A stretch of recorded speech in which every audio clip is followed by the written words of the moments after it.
Hello, everybody, and welcome to Summer with the Seasons Leadership Podcast, where we celebrate the season of being in the flow, moving forward, and taking actions full of energy.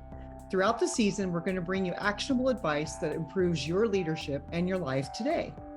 Thank you for joining me, Debbie Collard, and my co-host, Susan Ireland. As certified leadership coaches and co-founders of Seasons Leadership, we share a vision to make excellent leadership the worldwide standard. You can learn more at our website at seasonsleadership.com.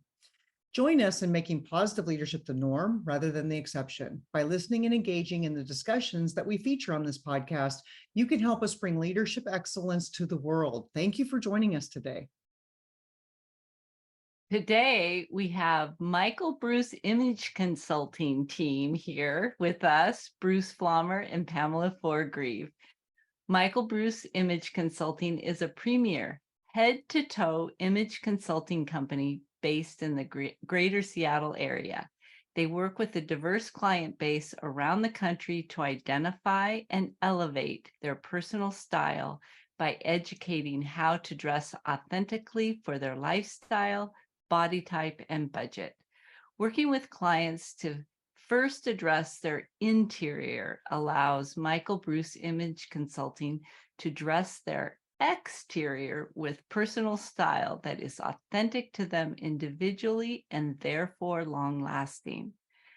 Bruce is owner of Michael Bruce Image Consulting and offers experience and expertise of more than 25 years in the apparel industry, including buying, merchandising, apparel design and development, and brand building. Pamela wears many stylish hats for Michael Bruce Image Consulting. And shoes. And shoes, yes. She is a certified image consultant, certified wardrobe and bridal stylist, and she is director of operations and logistics. Welcome, Pamela and Bruce. Hi, ladies. Thanks for inviting us back. It's good. It's good to be back. Hey, actually, we have clients. I should have put this in the bio. We actually have clients globally. You do? Do. Yes. What country? Australia for one. Yes, that's right. Yes. Yeah. And China and Canada. So yes, we're global. Fantastic. Congratulations. Global. Woo-hoo. No one's flown us out to any of those places yet to style them, but you never know. You never know. You might be called out to a private yacht or something one of these days. Absolutely. You never know. That would be interesting. That would be. It would be. Be like, hey, P, I'm taking the helicopter. I'll see you. No, I think you're living in fantasy land. No, if those people are smart on those private yachts, they're going to be calling you. Well, there we go. Well, thank you very true. much. That's sweet of you to say. One would think that they would have very small wardrobes, capsulated wardrobes. Right. Yeah. But very intentional. Very intentional. Exactly. Right. Yes. Mm-hmm. Yeah. All right. Well, let's get started. So, we're about leadership excellence. Yes, you are. So, what does style have to do with leadership excellence? Absolutely nothing. No. It actually has way more to do with leadership excellence than people think. There's always this misconception when it comes to talking about personal style and, more importantly, personal branding, that there's this superficial element to it, like clothing doesn't matter, clothing doesn't make a person, and that it really has no relevance in this conversation. But what we find and what we know as stylists and image consultants is that when you talked about in our bio, it starts internally. It has a massive impact on the way people think about themselves, how they project themselves, and therefore how they compose themselves and how they come across to other people. And so it's a starting point. It's a starting conversation, we talk about, when we give style seminars, we also talk about executive presence and the non-verbal and the verbal communication that goes in with that, and gravitas, all of these different things. But it really starts at the root of who you are internally and how you can express yourself through your personal style. So if you feel confident in the way you dress and the way you present to the world, you're more confident in other ways. Then you show up differently. But people also then look at you as somebody is like, okay, I kind of want to be like them. I want to show up and I want people to pay attention to what I have to say. And what we know is when you dress well in an authentic fashion and you feel really comfortable, people kind of forget about what they're wearing, and the people kind of in front of them respond more to what they're actually saying, and less attention is placed on image. Now that was a lot there, but we can unpack. Yeah. So yeah, also to expand upon this, how we contribute to leadership excellence is, a lot of our clients that come to us are actually at a crossroads, or sometimes a breaking point, and then sometimes like a barrier where they can't move past a certain place in their career.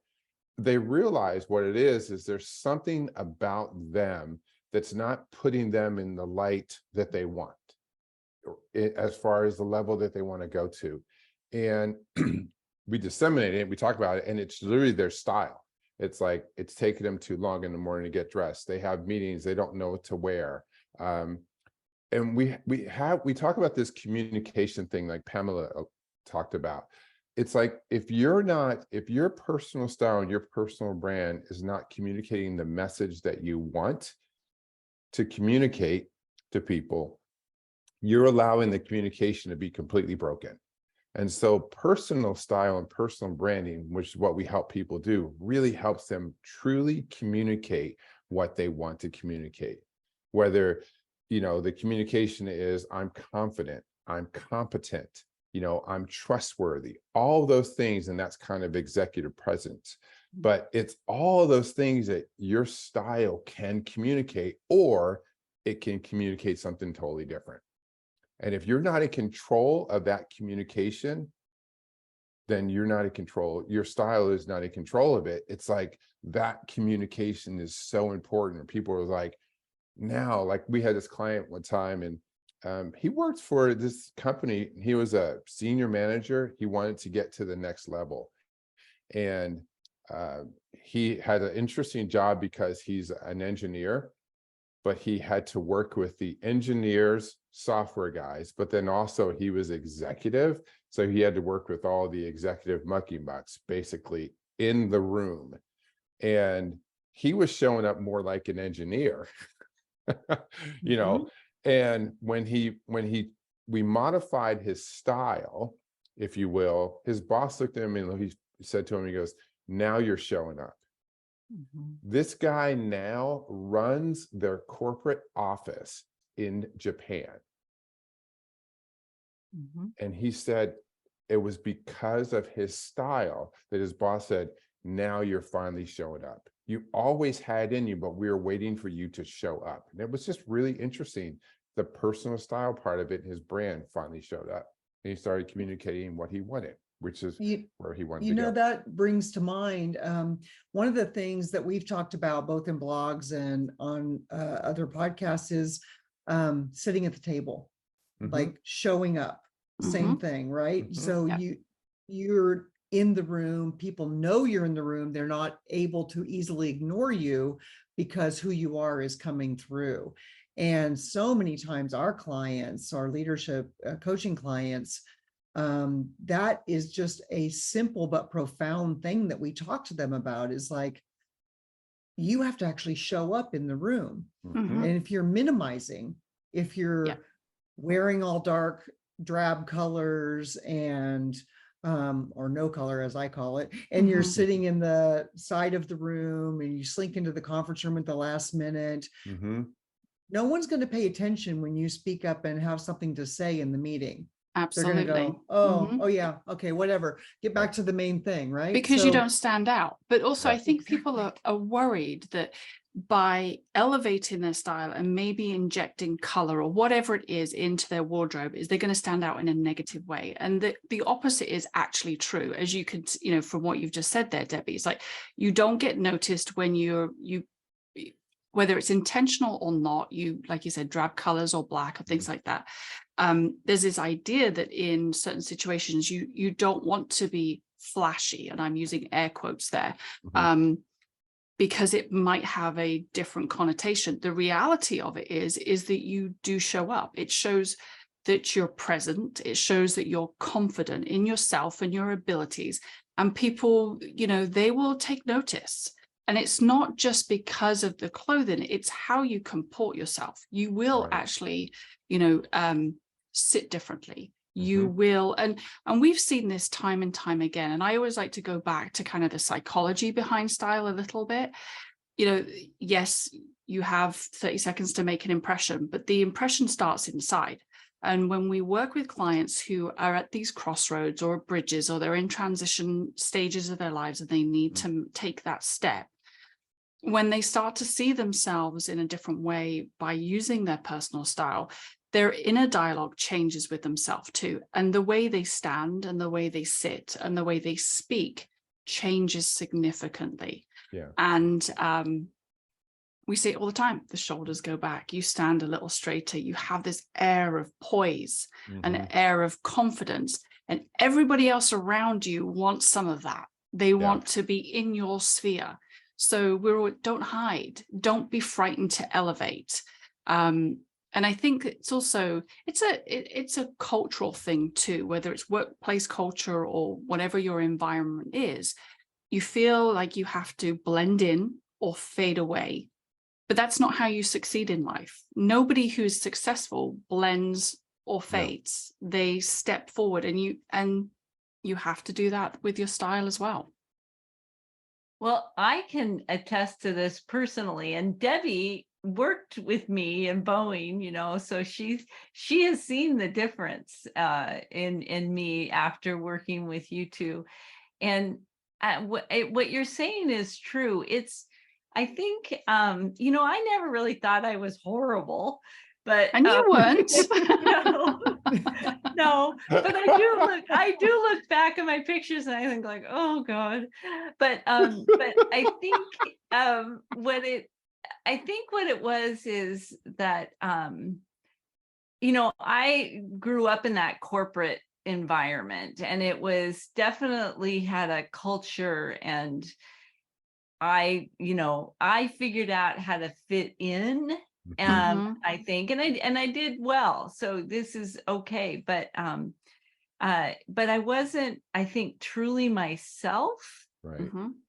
And so even though it sounds superficial, you know, I changed my clothes and I got bangs.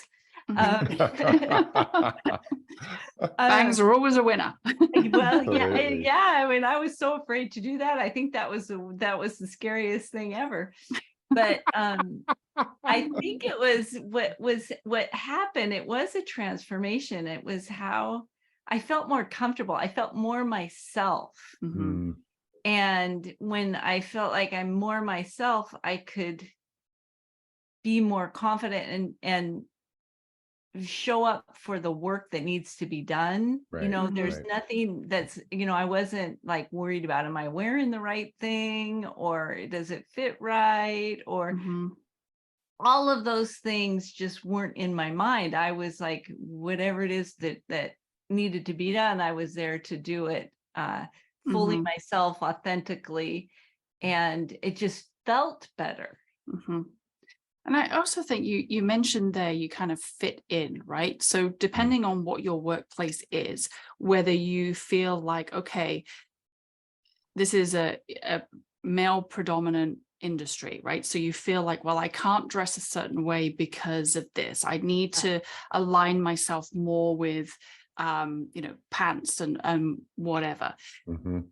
I like to think that as stylists, we can help people change that mindset too, and be okay with being, you know, if you want to, you know, dress a little bit more feminine in a workplace that is, you know, predominantly male, or vice versa. It's okay to be yourself. When you allow yourself to be true, you work better, you work smarter, you are more engaging.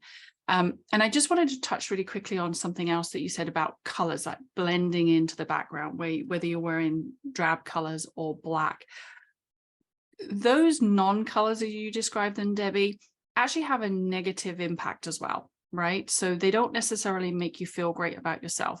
But if you're somebody that dresses in black all the time, because that's, if that's your style, that's fantastic. But that also builds a barrier against with other people, because that head to toe black clothing is unapproachable.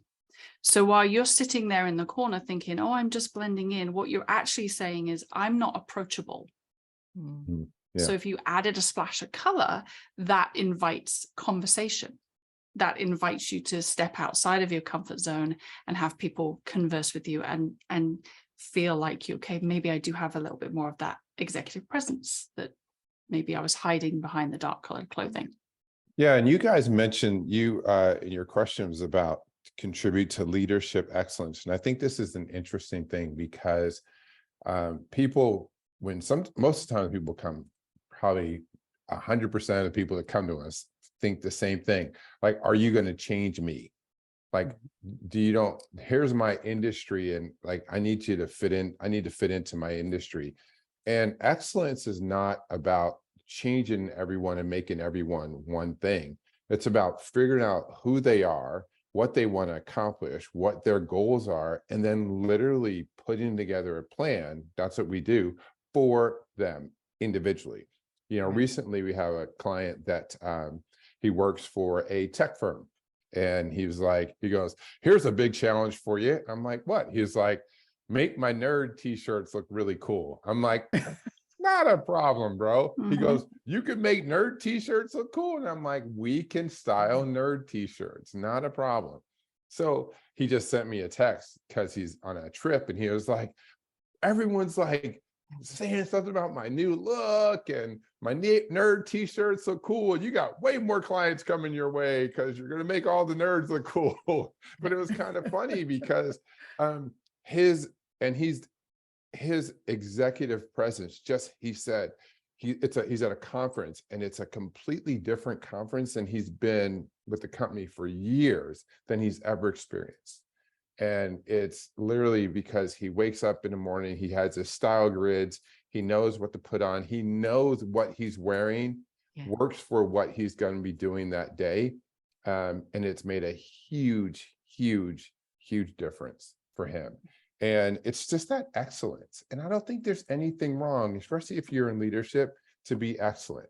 We want the same thing from we're managers or owners of our employees. I mean, everyone around us. And if everyone strives for that same excellence, leadership and businesses would be way better off. It's something that came up when both you were talking, and Susan was describing her story. And yes, I was there when she went through her transformation, and it was a transformation.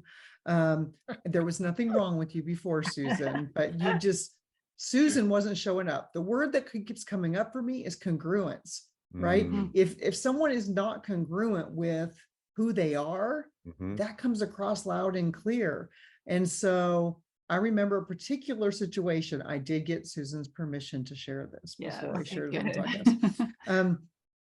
I remember a particular situation where she was in a meeting. We were in a meeting together, and she had just gotten a new black and gray dress outfit with a jacket, and she was very excited about it. And I remember thinking, she doesn't know this part. I remember thinking, it's one more black and gray outfit, just like all your other black and gray outfits. So I don't see what's so exciting about this, but I'm glad you're excited about it. That looks great. But in that particular meeting, someone was they were talking about some really serious stuff. And Susan, in her effervescent personality, says, okay, you guys, I think we're being way too serious about this. Let's have some fun with it. What if we did, XYZ? And whatever her suggestion was, people couldn't hear it because they looked over it and they're like, okay. And then they got back to the meeting because how she was showing up was not congruent with her style, or maybe vice versa. What she was wearing, corporate Susan was there, right? Mhm. But the message was not corporate Susan, and it was an Mhm. important message, but it Right. fell flat. Wow. And so Wow. to me, one of the things I think you two are so masterful at is helping people get congruence Thank you. with who they are I like that. and how they want to show up. I'm Yeah. gonna write that one down. But it's taking the time to get to know people, right? So you Mhm. can't just expect someone to change from this is who I am. You kind of hit the nail on the head there, Debbie. You know, Susan has this effervescent personality, and Yeah. there was Susan. You had a ton of black clothing in your closet when we got there, right? It's all, There it's all wasn't I had. there wasn't It a whole lot of color. It was safe. That's how I thought it. It's Safe. safe. Exactly. Yeah, it was very Safe. safe. I'm I was in that hiding. closet, I remember. Yeah. And Yeah. so, you know, we're hiding, and lots of people do that, but we're not saying that in order to have a great presence or to be a great leader, you have to completely change who you are. We want you as an individual and everybody around you to see the potential of what you have to say. And your clothing is a great way to start that conversation and say, you know, look at me, not Right. in a, hey, look at me, but Yeah. look at me and pay attention to what I have to say. Right. Right. I know what I'm Yeah. doing. Right. I'm a professional. I'm here. I'm in front of you. I have something important to share. Mhm. I want to add in there, just because people, you know, might not be resonating with the you're hiding thing. Mm-hmm. That never was in my mind, that I was hiding. You know, Right. it never was. Mm-hmm. So it's not intentional, but that No. doesn't mean that that's not what people are perceiving. Correct. And I think that's really an important thing. Yeah. Because it's not, even if that wasn't my intention, that was the results I got. Mhm. So Yeah. and so I would say that, because if somebody's listening, well, I don't do that, Mhm. you know, But pay it's attention perception, to, perceived identity, right? Absolutely. Perceived. Yeah. It's not what it's what somebody in front of you is perceiving about you. And Yeah. you know, we Right. talk about this all the time. It's really unfortunate, right? Human nature is that people make a decision about you based on the way you look and the way you act with it less than 30 seconds. Yeah. So when you make a conscious or unconscious decision to wear black or drab colors or hide unintentionally behind your clothes, your perceived appearance is that you're hiding and you don't Yeah. have anything to say or of value, Mhm. and that's unfair, but it is human nature. So we just want everybody to have the opportunity through their personal brand and their style to show up so that people just stop immediately. I wanted to speak to that person. They Right. have something of value Right. to give. Right. And besides color, also fit. I mean, I think that's the big thing for Mhm. us. We help people wear the right clothes, wear the right Yeah. size. It's the second thing, in a sense, where we Yeah. find with people. It's like, your clothes are too big. Like they Again, are. it's I'm like, yes. unintentional hiding It's behind the unintentional clothing. hiding. Mhm. Yeah. It's like the Yeah. clothes are just way too big. I had Or- that too. Bruce said, why are all your clothes this same size? And I said, I've been wearing that size since I was in high school. What are you talking about? But then that's because people would latch on to the idea that a size that's printed inside the clothing has Mhm. more merit Yeah. than the actual fit and look of an item of clothing, because we Right. place too much value on that number. Right. So when we work with people and they go to look at the labels, I'm like, we're not doing that. When it doesn't matter what's inside, it's really about how that piece of clothing makes you feel Yeah. and how well it fits you. Because when it looks good, it feels good, it fits well, you don't fidget, you can shine. Sure can. Yep. One other thing that you helped me with, so since I talked about Susan, I get to talk about myself, I guess, a little bit too, was embracing my hourglass shape, Mhm. Yes. which I wasn't doing, because I was trying to fit into the corporate mold, and everything needed to look the same way, and you need to look good in slacks. I'm short-waisted, but I have an hourglass figure. And since I've started embracing it, I'll tell you, it's been night and day difference. People come up and just start talking to me, and they're saying, oh, hey, could you tell me about such and such? I'm not even working at the place. I'm not an expert or anything, but they noticed me Mhm. Right. because I'm showing up that way. Right. And Right. I really don't know how to articulate to our listeners the impact that even small changes, Mhm. small awarenesses, and then Yeah. the changes that follow them Right. have on how I show up as a leader Mhm. from my style. Yeah. Right. Big, huge difference, very huge Mhm. difference. So with that in mind, I'd like to ask each of you, what would you say to any of our listeners if they said, what's some action I can take in this regard? I'm not too sure yet about this style impact on my leadership, or I don't know where I would get started. I'm afraid you're going to change me, whatever fears they normally come to you with. What actionable advice would you give our listeners today? You want to take this first, Bruce? No, you take this first. Okay. All right. So I think the first thing we say this all the time to anybody that we come into contact with that is unsure about this, is the first thing you have to do is make an authentic assessment, right? About your style, about you, about how people perceive you, how, whatever those negative connotations, those negative thoughts that you have, we want to reverse that. But you need to do the work up front. So you need to stand in front of the mirror, be kind to yourself, but make an assessment. Okay, what are my challenges? Is it that I don't understand my body type? If that's the case, then there's plenty of options out there to help you figure that out. So what is it that's holding me back? Is it that I'm frightened to make a mistake when I buy clothing? Is it I don't understand my body shape? Is it that I'm frightened to buy color? Is it I don't like fashion? I don't like to shop? There's always that little self-doubt talk in the back of your mind that's stopping you moving forward with your personal style and your personal brand. So you have to make an authentic assessment first on what are those things. Once you've done that, like anything, right? Anything in business, anything in life, once you identify what those issues are, or problems or stumbling blocks, whatever you want to call them, then you can take small actionable steps to move forward. Yeah. So that's your first stop.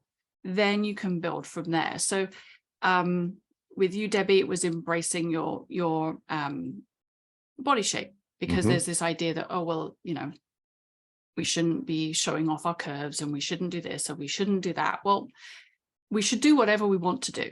But once you understand what your body shape is, then you can dress your body shape in a way that is flattering, but feels good, and you don't have to cover up. So the first thing you do there is figure out what you are, and then you figure out what shapes and styles of clothing best suits you without camouflage, without covering up, or without feeling like everything is on show.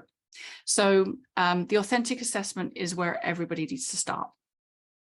Yeah, and then speaking of the authentic assessment, that is definitely the starting point, making a true authentic assessment.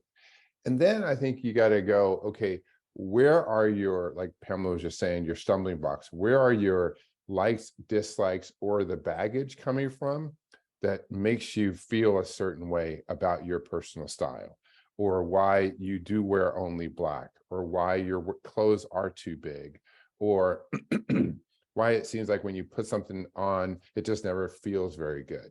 So it's really going, okay, is it something that's in the past? There's so much information out there. How many times have we hear every season, it's like, hey, the 5 things you need for the season. Everyone needs to have this. Everyone needs to have this. Don't wear that. Don't do this anymore. If you're doing this, you're too old. I mean, it's like, it's too much information. So it's like going, okay, how is that relevant to me? What does that mean to me? And it's all of that information that I think causes all that clutter. especially the other clutter that's in your head, and then more information coming to you, or someone telling you don't do this, this is not right, whatever. And it's like, how do I figure out all this stuff out and go, what's actually relevant, and really what's really relevant to me? And how am I going to think, in a sense, outside of the box to go, I don't want to think like that anymore. I want to try to think like this. And then it's taking small steps, right? So being bold enough to say, okay, I've assessed, I feel like I need to make these small changes, or I would like to make a few, changes, or try something different. We would say, don't go big. Don't try and change everything all in one go, because it's a recipe for disaster, right? Because then you feel like, well, okay, you're overwhelmed by it because there's so much change happening. And also, what am I doing that's right? And what am I doing that's, working, or what's wrong? It's like that whole idea, if you have an ailment, but you want to figure out how to fix it, you can't bombard yourself with it, or you've got to do one thing at a time. Did that work? No, then I move on to the next one. Or yeah, that was fantastic. Let's keep doing that. Right. So the same thing comes with your style. Try one thing at a time, so if it's okay, I'm going to use you again, Debbie, just because we've already, I have an hourglass, and I worry that because I'm curvy, that everything's going to be on show. So I put big baggy clothes on. Or maybe go to a store and try a different silhouette than you would normally do, and just stand in the dressing room and try a few things on, and like really look at yourself and say, you know what, actually, I look really good in that now that I'm not layered under, oodles of fabric. So just one thing, if you're somebody that always wears black and you're frightened of adding color, but you kind of want to, but not sure what colors work, start with a colorful pair of shoes, or a scarf, or a handbag. Just little things. And as you get used to these changes, you can build on them. I've got a great example. So mine is that I was wearing clothes that were too big, and that just felt normal to me. Yeah. And so I was doubtful when you guys said, You doubted us, Susan? I was doubtful. I thought, I don't know. Well, but Pamela, I don't know if you remember this. You let me borrow your jean jacket. Yep, absolutely. And so I wore it around, and at first it felt like, it is way too small. This is crazy. And it didn't feel tight, right? Let's just clarify, but it just felt odd to you. It felt like this must be too small. Right. It was, because before it was like big, Yeah. Well, Susan, we put you in an extra small denim jacket, and you were wearing size medium. So it's like, for you, that was a big difference. Well, but it just felt so weird. And so, because I love you two, I said, okay, I'm going to give it a try. And I wore the jean jacket around, and, now it feels natural, and I can kind of, it was like the gateway to start getting different clothes that were different sizes. Yeah. And that's an easy thing to do. The other thing I really like about you two is style doesn't mean it has to be expensive. No, it does not. You don't have to spend a lot of money to do this. No. And you raise a good point there, Susan. I mean, everyone thinks that it's for the elite, right? Having great style. It absolutely is not. Anybody on any budget can have great style, as long as once you understand kind of the what your body shape is, what colors work for you. It doesn't matter if you're shopping at Target or you're shopping collection at Nordstrom with all the designer stuff. Foundational pieces is where you start, and that's where your great style comes from. So you're absolutely right. Anybody on any budget can have really great style. It's not exclusive. That's lovely. Well, I think we could probably talk to the two of you for at least 4 or 5 hours, but we don't have that much time today. So we're going to keep things for the next time we have you on the podcast. But one last question as we go. We're in summer right now in the Northern Hemisphere. What's really exciting to you about that right now? Me personally, it's being able to brighten up the wardrobe. We live somewhere where it's kind of gray a lot of the time of year, and you will see it a lot. There's a lot of black, there's a lot of gray, but the sun's out, so it gives people an excuse, if you like, to brighten up their wardrobe. So out come the white pants and the bright t-shirts, and I just think it's a joyful time, and I think it's a great opportunity for anybody that is worried about color to start actually bringing that into their wardrobe. And what I would challenge people to do is, once the weather starts to turn again, keep hold of some of that color. You're gonna have to put your white pants away, not because of the whole rule of after Labor Day, but just because if it's wet and drizzly, you don't really want to be wearing white. But you can have bright pinks and bright greens and whatnot continue into the next couple of seasons. So for me, that's exciting, watching that evolution of people kind of coming out of that cocoon of drab clothing and and enjoying a bit of color. And there's so many great white pants on the market right now, so it's exciting. A few pairs may have found their way into my closet this summer. Did they? Yes. In fact, for you, Debbie, and also Susan, Pamela, tell them really quick about the white pant for the season. Oh yeah, so are we talking about the J. Crew or the White Wisdom? J. Crew. So I love a good white jean, but I was kind of tired with the skinny. And J. Crew this season has 4 or 5 different silhouettes on their white jean, and they've got lots of stretch in them. They're thick enough fabric that they don't show any of those things that we want to hide, but not so thick you feel like you're melting in them. So they had a boot cut, they had a crop, they had a straight, they had a slim wide leg, which I just purchased, and it's just kind of fun to inject that bright white jean into your wardrobe and throw it on with. It could be a t-shirt, it could be a button-up, whatever it is, but just such a great jean this season. So yeah. Good. Lovely. Thank you for that advice. I have to look.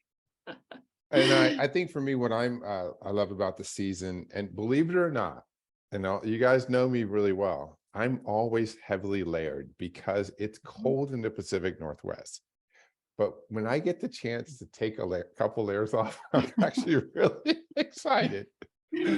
So, and it's always about a good white sneaker. I love a good bright white sneak. So, and I don't wear them all year round. I only wear them in the spring, summer. So yeah, it's taking a few layers off. It's enjoying. I don't like getting my clothes wet, even though I live in one of the wettest places in the world. So I can take off coats and jackets and just kind of let it be free. So I think everyone feels more joyous, don't they, when they can, shed a few layers and they can put on some bright colors. I think it's absolutely. And I get a little bit more sun, a little more color. So, I get a little darker. But I do find, though, just kind of talking about clients in general, when it comes to summer, people are much more comfortable, I think, with the fall winter months where they can layer up as opposed to take layers off. So as a stylist, it's lovely to see when people kind of let go of that a little bit and they're just like, okay, I'm going to embrace the sunshine. I'm going to embrace some color. I think, it's always fun to see. And people are afraid of color because the first thing people is like, oh my gosh, I can't wear that color. It makes me look heavy. I'll look bigger in white, or if I put on bright colors, I'll look larger. And the reality is tonal dressing, whether it's bright pink, do you know what I mean, or deep burgundy, tonality and dressing is actually very slimming. It's actually even more slimming than like all black. There you go. There's a takeaway. So for the summer, if you're worried about a great takeaway, that kind of thing, tonal dressing in any color looks fantastic. Fantastic. Well, thank you. Thank you for joining us. Really, it's been wonderful, and we look forward to next time.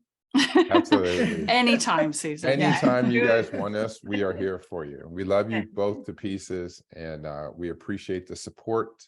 It's felt, it's genuine and authentic. And like I said, we do anything for you. So thanks for having us on today. Likewise. Well, and thank you, listeners, for joining us for the Seasons Leadership Podcast.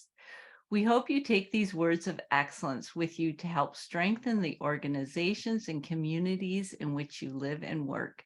And join us in making excellent leadership the worldwide standard by subscribing to our community on Patreon. Remember, no matter what level or role, you can become more than you are today. Visit Patreon, patreon.com/seasonsleadership to become a member and begin working toward your full leadership potential.